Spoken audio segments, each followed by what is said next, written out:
দর্শক, আবারও শুরু হয়েছে উপদেষ্টা আসিফ মাহমুদ সজীব ভুঁইয়া নির্বাচনে অংশগ্রহণ করবেন কি করবেন না, উপদেষ্টা পরিষদের পদ ছাড়বেন কি ছাড়বেন না, এরকম নানা আলোচনা।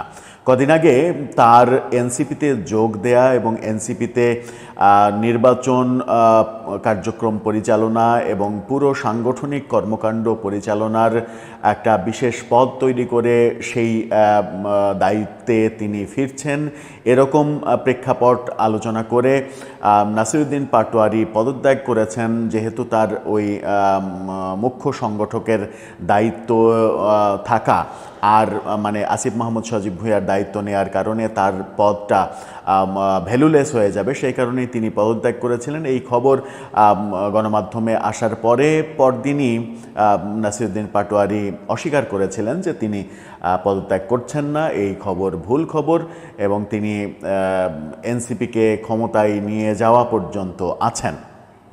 এখন এই নির্বাচনেই এনসিপি ক্ষমতায় যাচ্ছে কিনা সেটা আমরা দেখব নির্বাচনের মাধ্যমে। কিন্তু অন্যদিকে উপদেষ্টা আসিফ মাহমুদ সজীব ভুঁইয়ার যে নতুন ভাষ্য, গতকালকে ৭১ টেলিভিশনের সঙ্গে তিনি সাক্ষাৎকারে যে কথা বলেছেন, সেই ভাষ্যে কেন যেন মনে হচ্ছে যে তিনি এনসিপিতে শেষ পর্যন্ত যোগ নাও দিতে পারেন এই নির্বাচনে।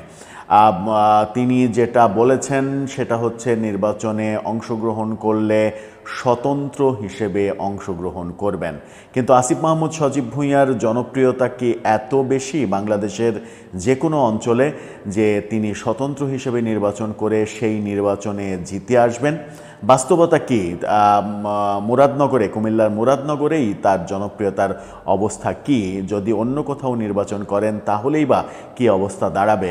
কেন তিনি স্বতন্ত্র অবস্থানের কথা জানালেন? এনসিপির সঙ্গে তার বনিবনা হচ্ছে না, এরকমটা পরিবেশ তৈরি হয়েছে কিনা একটু বোঝার চেষ্টা করি। চলুন এই ভিডিওতে থাকবেন পলিটিক্স টিভির নিয়মিত আয়োজনে। দর্শক, বলছিলাম উপদেষ্টা আসিফ মাহমুদ সজীব ভুঁইয়ার কথা। গতকালকে ৭১ টেলিভিশনের সঙ্গে সাক্ষাৎকারে যেটা বলেছেন তাতে কেন যেন মনে হচ্ছে যে এনসিপির সঙ্গে তার বনিবনা হচ্ছে না। সম্প্রতি নাসিরউদ্দিন পাটোয়ারি পদত্যাগ করেছেন, আসিফ মাহমুদ সজীব ভুঁইয়া এনসিপির টোটাল সাংগঠনিক ব্যাপার এবং নির্বাচনী পরিচালনা দায়িত্বে থাকবেন, এরকম খবরের প্রেক্ষাপটে আমরা নাসিরউদ্দিন পাটোয়ারির পদত্যাগের খবর পেয়েছিলাম। পরবর্তীতে সেটা অস্বীকার করা হয় এবং অস্বীকার করার কারণটা আজকে আবার পরিষ্কার হয়েছে।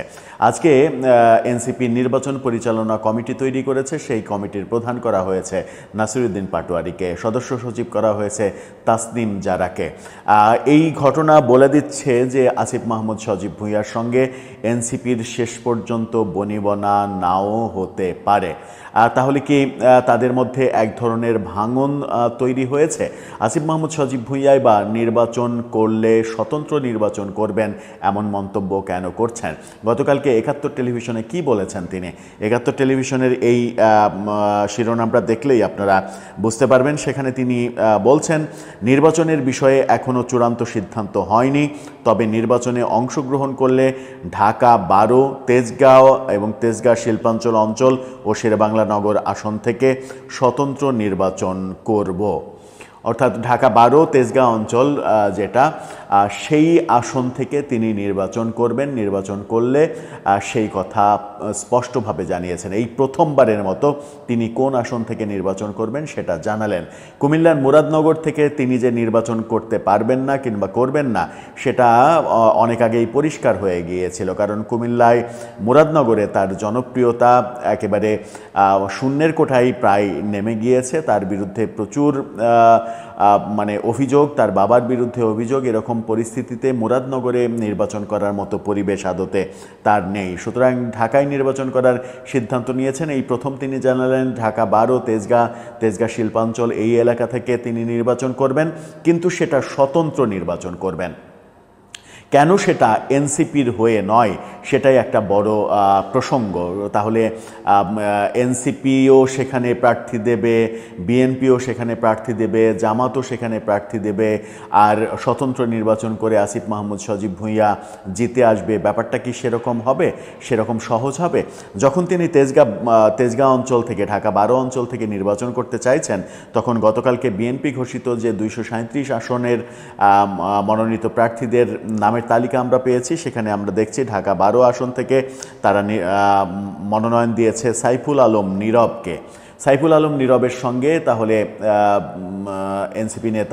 এনসিপি নেতা না, উপদেষ্টা আসিফ মাহমুদ সজীব ভুঁইয়া তিনি পদত্যাগ করে নির্বাচন করবেন, কিন্তু কবে পদত্যাগ করবেন সেটা এখন পর্যন্ত কনফার্ম করেননি। আবার যদি তিনি কুমিল্লার মুরাদনগর থেকে নির্বাচন করেন, যে কারণে কুমিল্লার মুরাদনগর থেকে তার নির্বাচন করাটা অনেক কঠিন, সেই কারণটা হচ্ছে কুমিল্লা 3, তার যে মুরাদনগর আসন সেটা কুমিল্লা 3, সেখানে বিএনপি মনোনয়ন দিয়েছে বিএনপির ঝানু নেতা, জাদ্রেল নেতা শাহ মোফাজ্জল হোসেন কায়কোবাদ কিন্তু ওই অঞ্চলে ব্যাপক জনপ্রিয় এবং আধিপত্য বিস্তার করা একজন নেতা। তার সঙ্গে পেরে ওঠা আসিফ মাহমুদ সজীব ভুঁইয়ার পক্ষে সম্ভব নয় বলেই সিদ্ধান্ত হয়তো নিয়েছেন তিনি ঢাকা থেকে নির্বাচন করবেন। কিন্তু আমার কেন যেন খটকা লাগছে যে তিনি স্বতন্ত্র নির্বাচন করবেন, এই কথা বললেন কেন? তাহলে কি এনসিপিতে তিনি যে সকল দায়িত্ব নিয়ে আসার কথা ছিল সেই সকল দায়িত্ব নিয়ে আসার ব্যাপারে এনসিপির সঙ্গে বনিবনাটা হয়নি বলেই কি আজকে নির্বাচন পরিচালনা কমিটির